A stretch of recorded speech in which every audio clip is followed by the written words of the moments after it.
आज हम आपको कक्षा 10 के रोज चैप्टर के पहले लेसन द इंचेंटेड पूल, जिसे श्री राजगोपालाचारी ने लिखा है, उसकी कहानी बता रहे हैं। इंचेंटेड माने होता है जादुई और पूल माने होता है तालाब।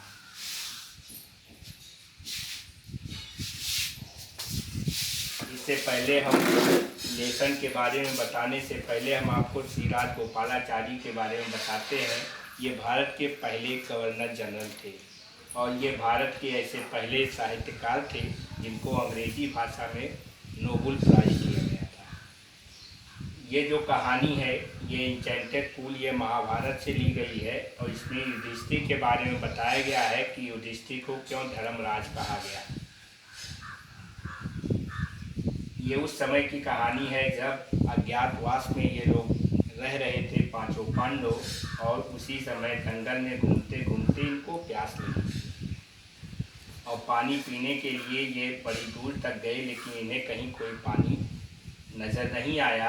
तो पांचों लोग एक स्थान पर बैठ गए। वहाँ के बाद फिर नकुल ने कहा कि आप लोग यहीं बैठिए, मैं पानी ढूंढ कर लाता हूँ। उसी समय यमराज, जिन्होंने यक्ष का रूप धारण किया और वो युधिष्ठिर की परीक्षा लेना चाहते थे, उन्होंने अपने मंत्र के द्वारा वहीं पर एक तालाब बनाया और जैसे ही नकुल पानी पीने के लिए जाने लगे तो वो बिना रूपी आवाज़ ने, बिना शरीर की आवाज़ ने उन्हें रोका और कहा पहले मेरे प्रश्नों का उत्तर दो, लेकिन वो नहीं माने। तो जैसे ही वो पानी पीने लगे तो यक्ष ने उन्हें मूर्छित कर दिया। ऐसे क्रम से चारों भाई गए, नकुल गए, सहदेव, उसके बाद अर्जुन और भीम, लेकिन चारों ने बारी बारी से पानी पीने का प्रयास किया और हर बार यक्ष ने उन्हें मूर्छित कर दिया। अंत में युधिष्ठिर स्वयं गए और जब उन्होंने देखा कि उनके चारों भाई पानी के किनारे, नदी के किनारे लेटे पड़े हैं, मृत पड़े हुए हैं, तो उन्हें बड़ा आश्चर्य हुआ।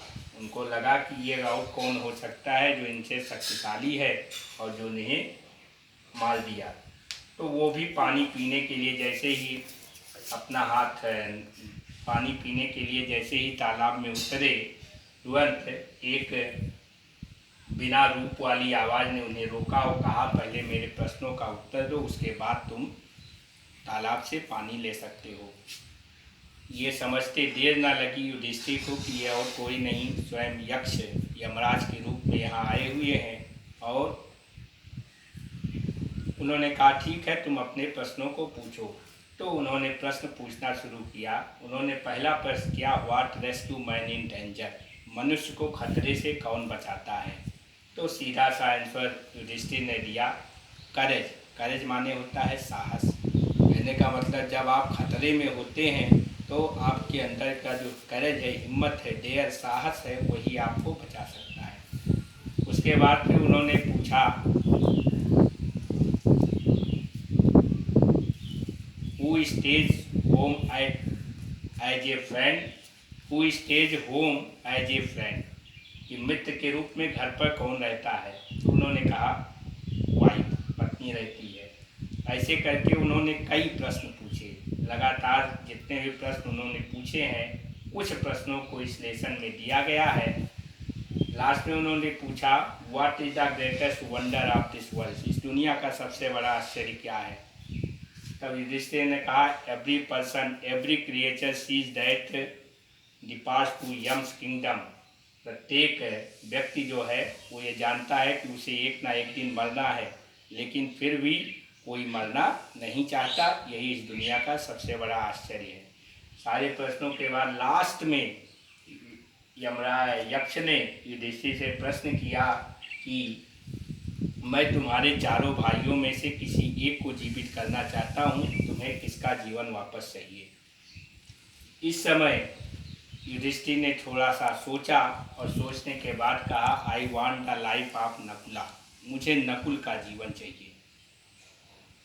तो यक्ष ने उनसे कहा कि हमने सुना है कि भीम आपके सबसे बड़े प्यारे हैं, हु हैज़ 16,000 एलिफेंट्स स्ट्रेंथ, जिनके पास 16,000 हाथियों का बल है, आपने उनका जीवन क्यों नहीं मांगा। दूसरा, अर्जुन भी आपके प्रिय है, जिनके समान कोई दूसरा धनुर्धर इस दुनिया में नहीं, आपने उनका जीवन क्यों नहीं मांगा। तब युधिष्ठिर ने उत्तर दिया कि देखिए, धर्म is the only shield of man. मनुष्य का सबसे बड़ा रक्षक धर्म होता है, ना भीमा ना अर्जुन, ना तो भीम है ना अर्जुन है। और यहाँ पर धर्म की बात है। माई फादर हैज़ 2 वाइफ्स, मेरे पिता की 2 पत्नियाँ थी, कुंती एंड माद्री, और मैं युधिष्ठिर कुंती का एक पुत्र जीवित हूँ, और मैं चाहता हूँ मेरी दूसरी माँ माद्री का भी एक पुत्र नकुल या सहदेव में से जीवित रहे, ताकि उनका वंश भी चले। इस नाते मैं नकुल का जीवन चाहता हूँ। इस पर यमराज बहुत अधिक प्रसन्न हुए और उन्होंने फिर उनके चारों भाइयों को जीवित कर दिया। तो और उसके बाद फिर वो इस पृथ्वी से डिसअपीयर हो गए। यही इस लेसन की कहानी है। इसको आप पढ़ें। अगर कोई चीज़ नहीं समझ में आती है तो फिर आप मुझसे कमेंट लिखकर या फिर फ़ोन करके पूछ सकते हैं। ओके,